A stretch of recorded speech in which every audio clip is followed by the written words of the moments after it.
All right, guys, Sebastian Miller with the Boxing Mob for Fight Hub TV, and I'm here with Eddie Hearn. Eddie, as someone deeply invested in the sport, I want to get your thoughts on TKO and Dana White pushing for an amendment to the Elite Act, essentially trying to award their own belts and maybe push out the sanctioning bodies. I mean, what do you think of that situation? Yeah, I saw a report today. I mean, look, I think that's something that, I think the perception of a fighter would be, that act is there to protect me from people taking advantage of me or trying to control me. So, look, I don't know the ins and outs of it, but certainly I don't think it's a great look for the fighter relationships. There's already the feeling that, the way that these people want to govern the sport or their business or their contracts with fighters is different to the traditional way. And it is.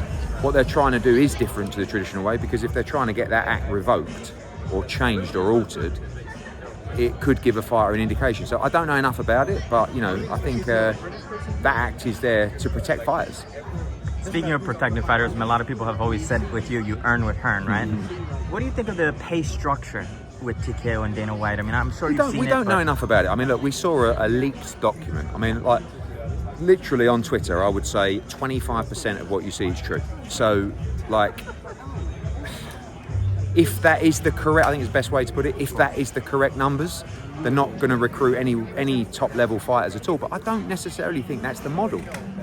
Like, again, if you want to take control, or you want the fighters to do what you want to do, there's only a certain amount of fighters that will do that. Do you know what I mean? And the reality is the top level guys aren't going to sign contracts like that. So I think if and I know some of the fighters, they are recruiting, and they are mid-level guys. And I think if they are mid-level guys, the pay's fine. Yeah. But they're not going to get any big names. But we don't. The answer is no one knows what it is. But it is a positive. I think for Dana White to come into the sport, that is good for boxing.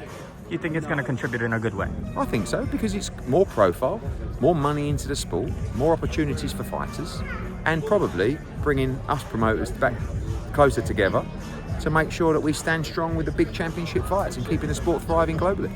Speaking of championship fights, of big names, top names, we have Eimantis Stanionis here in Atlantic City. Talk to me about the significance of this, because I believe David said 11 years since the last major world title fight here in Atlantic City. I'm so happy with the response we've had. The place will be full to the rafters tomorrow. It's an iconic venue.